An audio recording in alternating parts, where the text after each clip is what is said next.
Kata Allah, tidaklah seorang menunaikan tahajud kecuali aku berikan 4 hal yang tidak diberikan pada yang tidak tahajud. Jadi Anda khusyuk sehusyuk apapun, 5 waktu, khusyuk sampai nangis, ya sampai macam-macam, tetap nggak akan dapat 4 ini kalau nggak tahajud.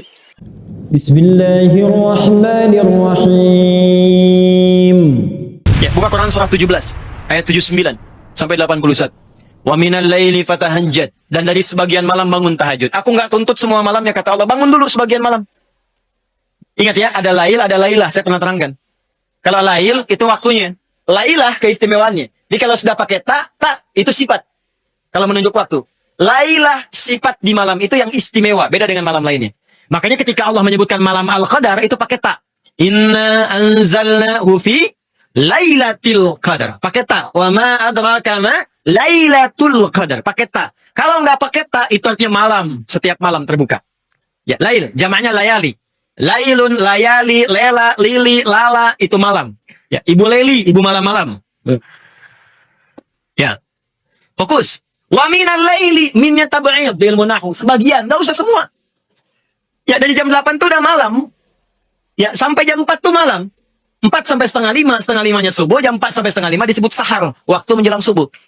Baik, malam kan panjang tuh. Kata Allah, saya nggak tuntut semua, silahkan tidur dulu. Nanti malamnya bangun, ambil sebagian aja. Kalau masih latihan, kata Nabi, jangan tinggi-tinggi dulu. Nggak apa-apa, 15 menit, 30 menit, untuk latihan dulu. Ya, bangun di malam hari setelah istirahat disebut hajada namanya, hajat. Hajada itu bangkit setelah beristirahat di malam hari. Jadi, kalau mau tahajud, tidur dulu. Tidur dulu, kalau nggak tidur bukan tahajud namanya. Qiyamul lail saja, qiyam, bangun saja, nama umum. Ya, qiyam. Tapi kalau Anda mau tahajud, istirahat dulu. Supaya apa? Supaya tahajudnya itu ditunaikan dengan sempurna. Fresh, fokus, ngantuknya hilang dulu. Bangun. Hajada. Kalau Allah minta misalnya, usaha bangun. Usaha di ilmu sorof tambahkan tak di depannya. Kalau usahanya mesti kerja keras, karena tidak mudah untuk bangun. Mesti ada tantangan. Syiddah, keras, kencang. Maka tambahkan tasydid di huruf sebelum akhirnya. Kalau cuma pakai tajwid, itu 2 huruf yang disatukan. Jim berharakat dengan jim mati, satukan pakai tasydid. Tapi kalau Anda ngaji yang ngaji balaghah, maka ditemukan di fikih lughah, syiddah menunjuk pada sesuatu yang tidak mudah dilakukan. Seakan memberikan gambaran begini, hei, apa Anda kira mudah ini mendapatkan jadi istimewa? Tidak, berjuang dulu kata Allah. Kalau gampang semua dapat. Berjuang, berusaha bangun malam. Tapi tidak mudah dikerjakan. Allah ingatkan, berusaha tapi tidak mudah untuk dikerjakan. Mungkin bangun pertama masih ngantuk karena nggak pernah bangun malam. Bangun masih begini dulu. Duduk begini. Bangunnya setengah 3. Duduk. Begitu bangun begini jam 5. Bisa. Makanya siapkan dari awal. Berusaha dulu. Pasang alarm kalau di awal-awal. Kalau belum terbiasa. Kalau sudah terbiasa, bangun sendiri, Pak. Pasang alarm. Saya dulu saking nggak punya ya.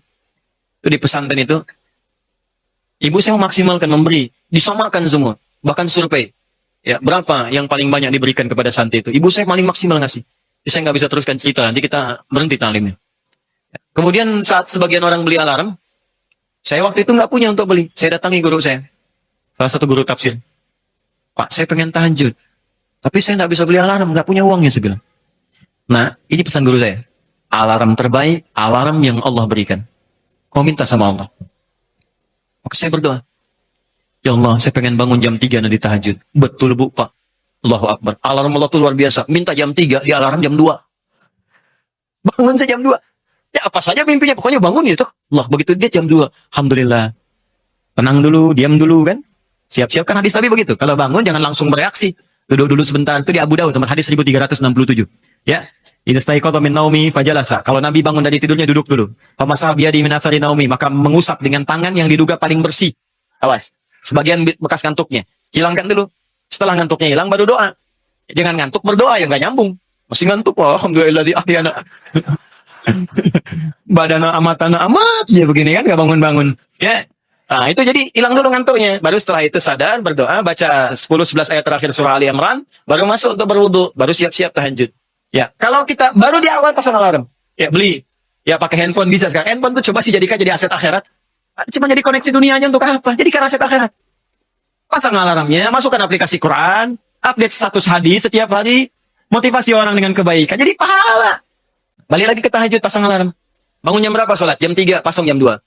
Bikin 3 kali alarm. Jam 2, 2 seperempat, 2.30.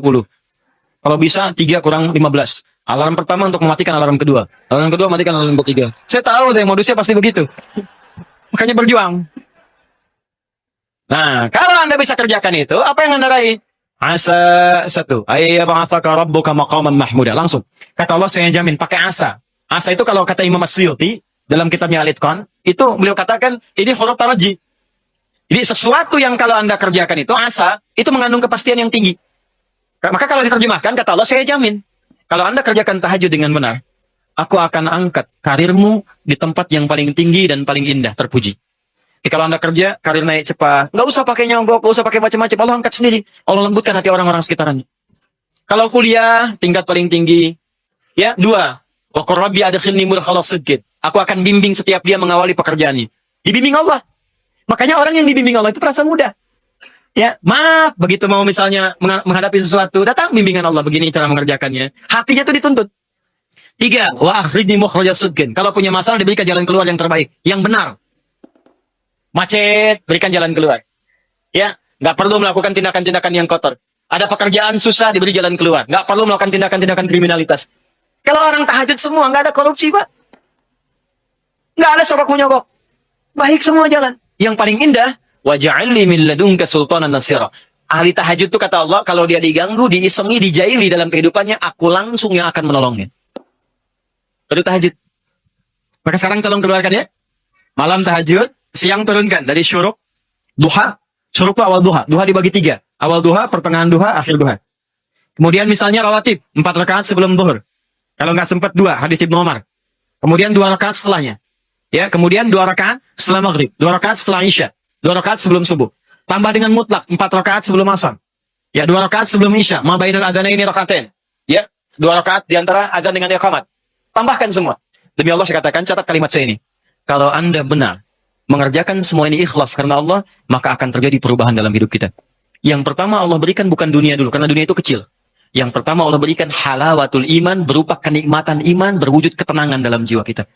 Kalau Anda tidak percaya silakan, kerjakan ini, maka akan hadir ketenangan yang nggak pernah kita rasakan sebelumnya. Kalau orang sudah tenang, Mbak, itu kunci hidup tuh ketenangan. Masalah sebesar apapun tenang aja. Banjir, tenang aja. Jarang-jarang bisa berenang. Ngapain lagi? Ya. Jelas ya? Ada satu saja. Terakhir. Amalan kedua selain sholat adalah banyak berinteraksi dengan Al-Quran. Kenapa? Karena sejak diturunkan, Al-Quran itu saat Allah turunkan, itu langsung bersanding dengan kalimat hudan. Hudan. Dan setelah saya gali dalam Al-Quran, memang ternyata semua kitab itu ketika diturunkan pada setiap nabi disebutkan hudan. Nabi Musa misal. Nabi Musa itu kitabnya apa? Taurat kan? Diturunkan Taurat. Nah, fungsi Taurat itu hudan. Buka Quran surat 17 Al-Isra. Ayat kedua. Wa ataina Musal kitaba. Kami turunkan kepada Musa kitab. Namanya Taurat. Tahu dari mana Taurat? Quran surah ketiga ayat ketiga. Nazzala alaikal kitaba bil haqqi musaddiqan lima bayna yadayhi wa anzalat Taurat wal Injil. Taurat kepada Musa, Injil kepada Isa alaihissalam. Wa ataina Musa al-kitaba. Kembali ke Quran surah 17 ayat kedua. Kami turunkan kepada Musa, kami berikan Alkitab Taurat. Apa fungsi Taurat? Wa ja'alnahu hudan. Kami jadikan di Taurat itu petunjuk-petunjuk kehidupan. Untuk siapa? Li Bani Israel. Karena tugas Nabi Musa untuk Nabi Israel, Bani Israel saja. Di Nabi Musa itu terbatas tugasnya. Bukan Rasul untuk semua. Bukan Rasul untuk sedunia. Rasul untuk kelompok Bani Israel. Bani Israel banyak Rasulnya. Nabi Isa, Bani Israel. Nabi Isa itu tugasnya di terbatas saja. Wilayah Palestina sedikit sebagiannya. Di situ aja. Makanya kalau nyampe ke Indonesia itu kelewatan gitu. Ya, nyampe sana aja di situ. Nabi Isa, Yesus, Mesias itu tugasnya di sana. Bahkan ada nanti di satu masa 2 nabi. Ya, beda komplek.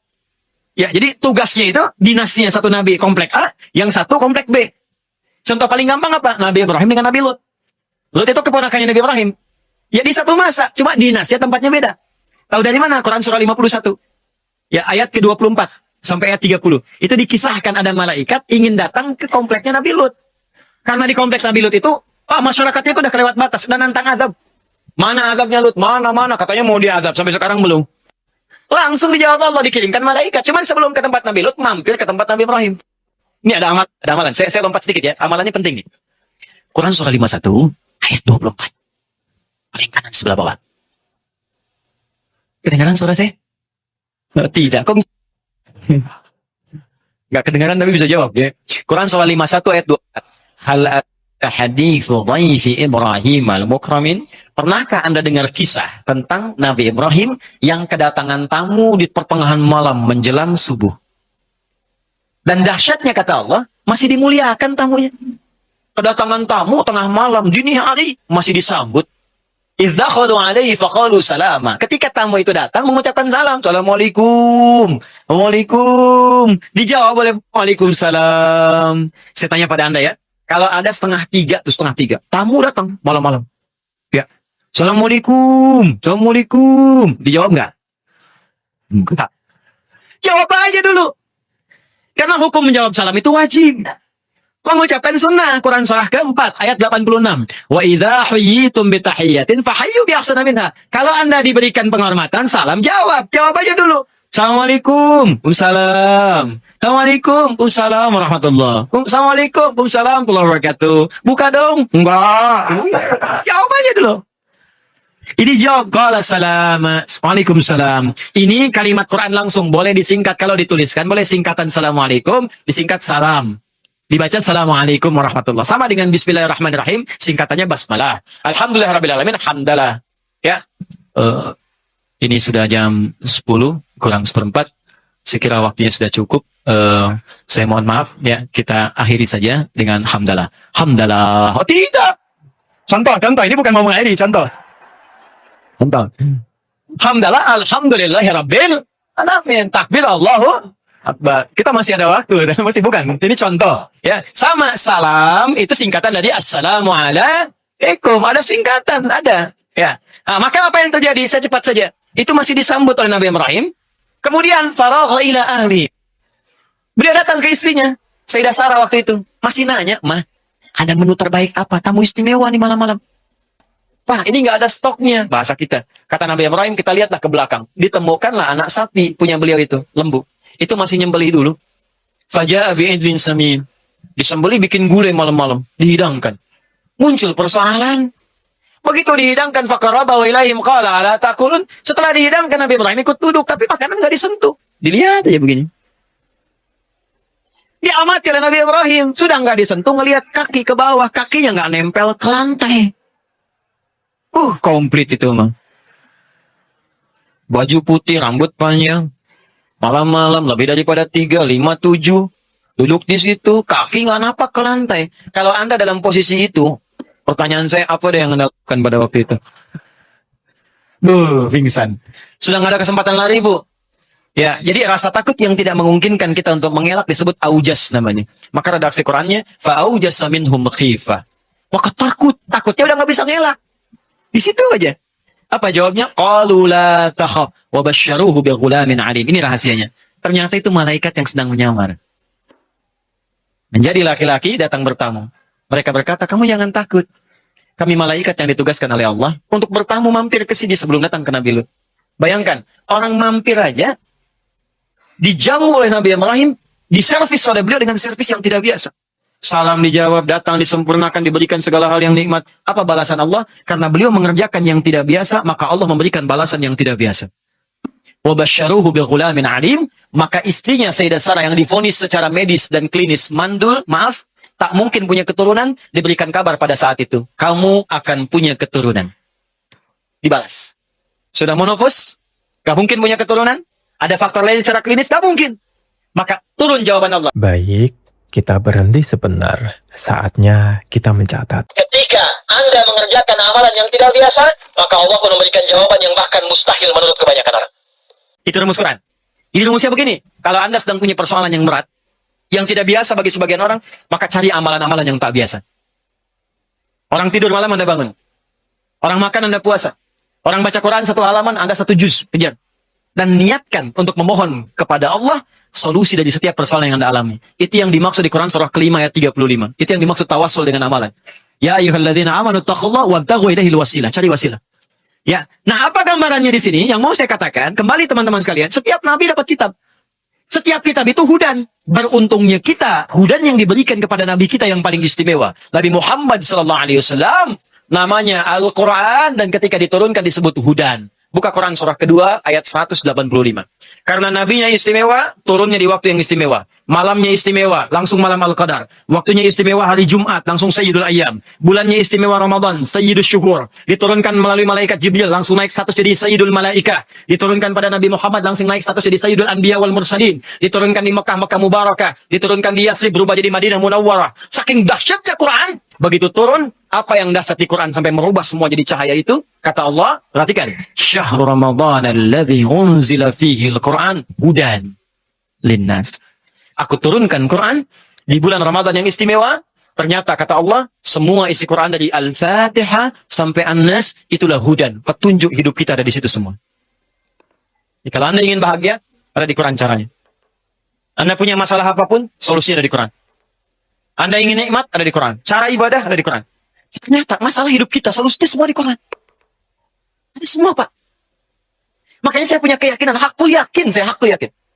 Masalah itu nggak pernah tuntas. Bukan karena kita kurang hebat.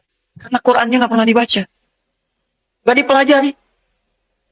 Quran itu kan turun di jahiliyah, Pak. Sebagai penutup. Bukan di Romawi yang sudah maju. Bukan di Persia yang sudah hebat. Jahiliyah yang paling tertinggal. Semua kriminal ada di situ. Pemabuk paling dahsyat di situ ada. Orang jahiliyah, ini info aja ya. Orang jahiliyah, pemabuk pemula itu 5 kali mabuknya sehari. Pezina nggak usah ditanya. Preman komplit. Cari begal, sekampung ada semua. Tukang begal semua. Pembunuh ada. Di sini mati, sana mesti tewas. Ada semua di situ. Titik nadir yang paling tinggi, makanya disebut jahiliyah. Jahil itu untuk orangnya, jahlun sifatnya, pakai tak gabungan. Jahiliyah. Jadi kalau Anda nyari sifat buruk, ada di situ semua. Orangnya kumpul di situ. Ada semua. Dan Quran turun di situ. Tapi apa yang terjadi? Begitu Quran turun, diajarkan oleh Nabi, diikuti oleh mereka. Keluar dari jahiliyah menjadi khairu ummah. Kalau Anda cari orang paling jujur pada masa itu, adanya di situ. Cari orang paling sabar, ada di situ. Cari orang paling dermawan, ada di situ. Cari orang paling hebat, ada di situ. Disaksikan, langsung turun persaksian dari Allah. Turun Quran surah ketiga ayat 110. Paling kiri sebelah atas di mushaf. Kuntum khairu ummah, ukhrijat linnas. Kalian umat terbaik. Bayangkan dari jahiliyah berubah jadi khairu ummah. Yang tadinya banyak kekacauan di rumah tangga, jadi paling harmonis. Tadinya banyak kacau Pak rumah tangga itu. Jahiliyah itu kalau bosan suami istri malam, itu besoknya bisa tukeran. Aku bosan sama kamu, aku juga. Udah tukeran, sama tetangganya tukeran besoknya. Bisa begitu ya. Mabuk udah keseharian. Kalau nggak mabuk gak keren jahiliyah. Mencuri, udah profesi itu. Ya, macam-macam, berubah seketika. Ya khairu ummah. Kenapa Quran? Rumah tangga kacau, dirubah jadi bagus. Ali bin Abi Thalib itu, dengan Sayyidah Fatimah radhiyallahu ta'ala anhuma jami'an. Itu indahnya luar biasa. Hartanya terbatas, tapi kebahagiaannya itu unlimited.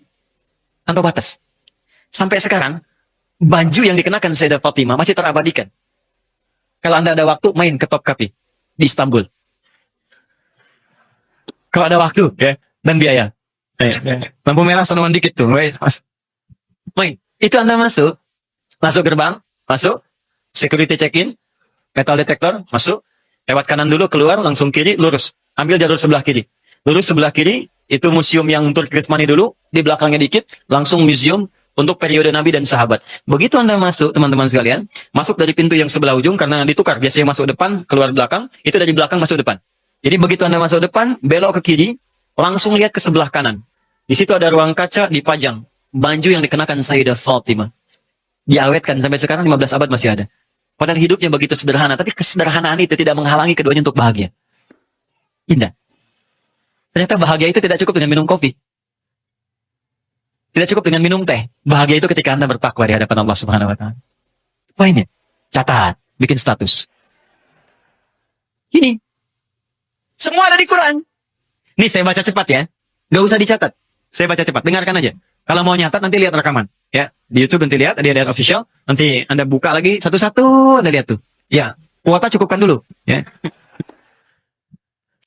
Lihat sini.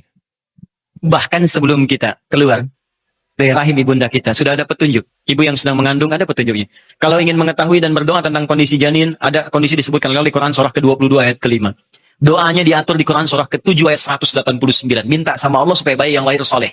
Kemudian ketika lahir, tugas apa yang pertama dilakukan oleh seorang ibu dan ayah? Maka Allah turunkan Quran surah kedua ayat 233. Paling kanan sebelah bawah. Ibu fokus berikan ASI kalau mau sempurna 2 tahun. Suami kerjakan ini. Itu sudah diatur. Begitu 2 tahun, pendidikan apa yang pertama diberikan kepada anak supaya taat kepada Allah, gampang dekat dengan orang tua dan dengan lingkungan baik. Turun Quran surah 31 ayat 13 sampai dengan 19. Begitu dia beranjak kemudian sampai titik dia mau menjelang baliknya dan dia mau sekolah dengan yang formal, maka turun ketentuan lagi. Ini ajarkan ini doanya, ini caranya supaya dia paham dalam pelajaran. Turun Quran surah 9 ayat 122. Dia boleh dapat ilmu tapi iman juga harus kuat. Turun Quran surah 58 ayat ke-11. Caranya Quran surah 96 ayat 1 sampai dengan ayat 5-nya. Tingkatkan takwanya supaya ilmunya juga dapat. Turun Quran surah kedua akhir ayat 282. Lalu dirinci amalan-amalannya sampai dimudahkan oleh Allah. Kalau dia bahkan menghafal Quran pun diringankan oleh Allah cara menghafalnya. Turun Quran surah ke-75 ayat 16 sampai dengan 18-nya. Kemudian naik lagi. Ada dia semakin naik, semakin tinggi, mungkin dia mulai merantau. Ya, sekolah di kampusnya bukan di tempat dia. Pergi ke Jakarta, pergi ke Eropa, pergi kemana-mana. Kata Allah, kalau kamu pindah kemanapun, pasti akan dapatkan kultur yang berbeda. Masyarakat yang tidak sama. Jaga takwamu begini caranya. Turunkan Quran surah 49 ayat 13. Kadang-kadang ketemu jodohnya. Saat ketemu jodoh, kamu ta'aruf jangan lama-lama. Siapkan lamaranmu, carikan kemudian maharnya, dapatkan yang terbaik. Quran surah keempat ayat keempat. Lakukan pernikahan, Quran surah ke-30 ayat 21. Saat mau nikah, kau diberikan pelajaran. Kalau jadi suami, ini tugas kamu di awal. Istri tugasnya ini. Kalau nanti ada masalah, ini masalahnya. Dirinci oleh Quran. Dari mulai masalah salah komunikasi yang tidak sempurna, sampai persoalan yang sulit diselesaikan, begini caranya. Turun Quran surah keempat ayat 34 sampai 35. Bahkan dalam kondisi pun pecah, nggak bisa diselesaikan berdua. Ini cara mencari orang bijak untuk menyelesaikan masalah di rumah tangga. Tadi surah 4 ayat ke-35-nya. Sampai diterangkan, kamu kalau sudah menikah laki-laki tugasnya begini. Cara mencari nafkahnya ini yang standar. Quran surah kedua ayat 168. Kalau pengen cepat baru bergerak, rezekinya cepat. Quran surah kedua ayat 172. Kalau lebih cepat lagi belum bergerak, rezeki datang. Quran surah 7 ayat 96. Tapi jangan kamu kira saat bekerja akan biasa-biasa, akan ada tantangan. Mungkin ada yang tidak suka dengan engkau, persaingan yang tidak sehat. Kadang-kadang kau yang tender tapi hasilmu diambil oleh orang lain. Mungkin terjadi. Ujiannya pelajari. Dari mulai ujian ringan sampai berat. Quran surah kedua ayat 214. Solusi di Quran surah ketiga ayat 142. Turunannya di Quran surah kedua ayat 155 sampai 157. Kemudian cara amalan menyelesaikannya Quran surah ke-7 ayat 79 sampai 81. Kalau sulit zikirnya dari Quran surah ke-21 ayat 87 sampai dengan 88. Ibu yang tinggal di rumah kadang merawat anak jangan dikira mudah. Mungkin dia bisa menangis atau berkata dan sebagainya. Turunannya di Quran surah ke-17 ayat 23 sampai dengan 27. Kadang-kadang ibu capek, lelah, sakit ringan-ringan, ada zikir Nabi Ibrahim. Quran surah 26 ayat ke-80. Kalau sakit ya kata dokter ini nggak bisa nih, nggak ada obatnya. Jangan percaya, pasti ada obatnya. Corona aja dalam sekian hari ada obatnya. Ya, aku turunkan kata Allah zikir Nabi Ayub. Yang kalau ada orang sakit nggak sembuh pun kata dokter, aku berikan kesembuhan yang sama seperti Ayub. Zikirnya di Quran surah 21 ayat 83 sampai 84. Sudah berumah tangga, belum ada tanda-tanda keturunan. Dokter mengatakan ini nggak bisa, nggak ada yang nggak bisa. Amalkan zikir Nabi Zakaria alaihissalam. Amalan di Quran surah ketiga 38 sampai 39. Doanya Quran surah 19 ayat 2 sampai dengan ayat 15-nya. Kemudian Anda beranjak lagi sampai kehidupan nyaman, usia 40 tahun sudah sukses, orang tua masih ada. Kata Allah, jangan cukupkan kesuksesanmu untuk dirimu sendiri. Bawa orang tua dalam kesuksesanmu. Minimal kamu doakan dia. Turun bimbingan Quran surah ke-46 ayat 15. Sampai Anda sudah semakin sepuh, jangan dikira kemudian Anda akan sadar selamanya. Mungkin ada yang kembali seperti kebiasaan anak kecilnya. Turun Quran surah ke-22 ayat yang ke-5-nya. Sampai di ujung senja Anda, jangan bayangkan Anda hidup selamanya. Anda mungkin akan wafat. Karena itu kata Allah, pelajari cara wafat. Anda mau ke sini buka peta. Peta ke Masjid Nurul Hidayah, nyampe cepat. Anda mau meninggal, kok nggak dibuka petanya? Maka Allah turunkan peta kewafatan, peta sakaratul maut. Ya diturunkan caranya. Kalau ingin nikmat-nikmat, tenang, cara meninggalnya enak, buka Quran surah 89 ayat 27 sampai 30. Di situ ada cara husnul khatimah dengan panggilan ya ayat Tuhan nafsul mutmainnah. Kemudian kalau Anda tidak siap-siap dengan itu semua, maka resikonya tinggi. Bisa sambil dipukulin malaikat. Wah, pukul depannya, pukul belakangnya, sampai masuk ke alam kuburnya. Maaf, pelajari bagaimana persiapan ke alam kubur. Kalau ingin terang, nikmat, semua nikmat diberikan, saking gembiranya pengen mengatakan kepada keluarga tapi nggak bisa. Ayo cepat sini, di sini enak. Kalau bisa cepat bisul ke sini. Pelajari Quran surah ketiga ayat 169 sampai 172-nya. Tapi kalau Anda sembarangan dan tidak disiapkan, Allah turunkan kisah Firaun. Kalau kamu pengen seperti Firaun, aku tampakkan neraka pagi dan petang di alam kuburmu. Buka Quran surah Al-Mu'min, surah ke-40 ayat 45 sampai dengan 46-nya. Anda berkata tentang ya Allah, bagaimana setelah alam kubur terjadi ada kiamat, diturunkan bimbingan tentang kiamat satu surah sekaligus. Surah ke-75 supaya kita siap-siap dengan keadaan itu walaupun kita mungkin wafat sebelum itu terjadi kalau benar-benar beriman kepada Allah. Kemudian ya Allah, bagaimana di akhirat nanti hisab? Kamu nggak usah pikirkan hisab, nanti akan ringan. Yang kamu pikirkan surga mana yang kamu masuki. Aku turunkan 4 di surga. Siapkan kurikulumnya di dunia. Bapak Ibu mau ke surga yang mana? Ada surga kelas pertama bersama Nabi dan Rasul, orang-orang soleh, para syuhada, para siddiqin. Amalannya di Quran surah keempat ayat 69. Anda ingin di taman surga, semua kenikmatan ada yang langsung berikan Allah tanpa perantara. Nikmatnya taman surga, punya rumah dekat tamannya langsung. Amalannya bagus, turunkan di Quran surah 51 ayat 15 sampai 23. Saya ingin surga yang luas ya Allah, boleh. Saya siapkan seluas langit dan bumi. Amalannya di Quran surah 3 ayat 133 sampai dengan 134. Ya Allah, saya nggak mau milih-milih, yang penting ke surga. Yang penting ke surga ya Allah. Ya, ajarkan amalan yang biasa-biasa, yang penting masuk surga. Kata Allah, nggak ada masalah. Aku turunkan amalannya, ada di Quran surah kedua ayat 25. Ya, awas hati-hati dengan neraka. Karena itu aku turunkan sifat-sifatnya, jangan kerjakan amalan ini bisa masuk neraka. Neraka yang paling ringan Quran surah keempat ayat 56. Ya, di situ ada pembangkangannya. Turunannya di Quran surah kedua ayat 6 sampai dengan 7-nya. Ya, gerakan-gerakannya banyak diturunkan. Di Quran surah ke misalnya 6, ya, teman-teman semukan. Hati-hati Quran surah 16 ayat ke-25. Quran surah kedua ayat 6 sampai dengan 7-nya. Turunan-turunannya muncul lagi menjadi munafik. Quran surah keempat ayat 140-nya. Hati-hati, kalau Anda lakukan itu masuk neraka jahanam. Ada semua. Apa yang enggak ada? Ada semua. Kenapa Anda nggak turunkan sekarang? Ibu, kenapa ibu nggak turunkan? Bimbingan jadi ibu Qurani. Ayat-ayat tentang ibu aja. Tentang ibu aja turunkan. Bagaimana jadi istri? Apa tugas istri? Apa tugas ibu? Apa kendala seorang ibu? Demi Allah pasti kejadian, Bu. Pasti kejadian. Tuh, benar. Pasti kejadian. Quran itu detail sekali. Dari mulai mengandung, menyusui, lahir, sampai anak bermasalah. Ada semua. Kenapa nggak ada keluarga? Anda berapa tahun jadi ayah? Kenapa nggak dikeluarkan bimbingan jadi ayah? Kenapa nggak dikeluarkan bimbingan nafkah? Ada semua. Jadi kalau kita susah, yang salah bukan Allah. Allah pun sudah jawab. Di akhir ayat Quran surah kedua, akhir ayat 185. Yuridullahu bikumul yusra, wala yuridu bikumul usra. Kata Allah, Allah menginginkan semuanya mudah, bukan susah. Jadi kalau Anda hidup susah, yang salah bukan Allah. Anda sendiri yang nggak baca petunjuknya. Jangan salahkan Allah. Kenapa saya begini ya Allah? Bukan saya, Cepi, kamu yang salah. Kenapa kamu nggak baca? Aku turunkan, aku paksa bahkan. Makanya wajib itu dipaksa. Bahkan diancam dengan dosa itu. Kalau kamu kerjakan dosa, sebetulnya yang penting bukan dosanya. Yang penting itu Allah menginginkan rahmatnya. Karena rahmat Allah melebihi iqabnya. Apa ini? Kayak itu sekarang yuk, mendekat kepada Quran. Baca dulu, karena membaca itu pengantar untuk paham. Setelah itu ngaji, tilawah. Ya jangan tinggi-tinggi dulu Pak, jangan tinggi-tinggi. Yang kita kerjakan ya harian. Antum apa nih aktivitasnya? Apa bisnis? Keluarkan ayat bisnis. Buka hadisnya. Antum di birokrasi, keluarkan ayat birokrasi. Ada kok ayat pemerintahan. Diplomasi ada, makanya diplomat kita ulung semua. Ya, Amr bin As itu dari Afrika Utara, dari Mesir ke Syam. Diplomasi jalan itu, diplomasi ekspedisi itu. Itu muslim semua setelah itu, maju semua. Silahkan cek sekarang. Mesir, Libya, Tunisia, Maroko, Aljazair, sampai ke Syam. Ya, Jordania, Palestina, Syria, Libanon, muslim semua. Bukan karena muslim ya maju juga pada saat itu. Ini informasi aja ya. Dulu zaman itu, Afrika Utara itu provinsi. Afrika Utara provinsi. Sampai ke masa gubernurnya Musa bin Nusayr, jenderalnya Tariq bin Ziyad. Yaman, provinsi. Gubernurnya Muaz bin Jabal, provinsi. Sekarang jadi negara. Dan makmur semua. Spanyol dulu, Andalusia, kiblatnya Eropa. Kita mendambakan itu. Dan kita itu muslim paling besar di dunia. Tapi mana isi Qurannya? Dan itu disupport oleh undang-undang kita juga. Itu bahkan negara pun undang-undangnya mensupport kita. Supaya kita soleh. Coba buka pasal 29 ayat 2. Ayo ngajinya, pakai undang-undangnya. Negara menjamin kemerdekaan tiap-tiap penduduk untuk memeluk agamanya masing-masing dan beribadah menurut agama dan kepercayaannya itu. Dijamin oleh negara. Makanya kita ngaji, ini kan ibadah. Negara menjamin kita ngaji. Baca Quran dijamin. Sholat dijamin. Makanya negara bikin depan. Depan gitu, kalau Anda lihat sejarahnya, Kemenag gitu, itu apresiasi negara kepada umat Islam. Dibikinlah depan. Buka sejarahnya. Karena kita toleran. Bukan cuma Islam saja. Ada saudara-saudara kita sebangsa di sini. Ada yang Kristen, ada yang Hindu, yang Buddha. Maka dibikin, kemudian divisi di situ. Ya, dirjennya ini, ininya ini. Ada bagian direktorat yang Muslim, direktorat yang Kristen, yang Hindu, yang Buddha. Supaya kita bisa sebangsa setelah akhir berhubungan dengan baik. Toleransi yang paling indah. Tapi keislaman kita dijamin. Dan kita pun gak boleh ganggu saudara kita yang lain. Jangan ganggu kalau ada orang mau ibadah ke gereja, biarkan. Ya, di pura biarkan. Hormati mereka. Lakum dinukum waliyadin. Tapi menghormati itu juga tidak harus ikut-ikutan. Wah ini orang lagi ibadah kok azan di gereja yang gak nyambung. Hormati, kita pun menghormati. Dan disitulah hidup bertoleransi yang paling indah. Jadi itu Bapak Ibu sekalian, kalau ingin mendapatkan itu semua, maka mendekatlah kepada Allah dengan banyak menunaikan salat, kemudian banyak bertilawah Al-Quran. Alhamdulillahi Rabbil Alamin. Terima kasih teman-teman yang sudah menyimak mengaji Islami. Semoga apa yang disampaikan oleh Ustadz bisa memberikan ilmu dan kebermanfaatan. Wassalamualaikum warahmatullahi wabarakatuh.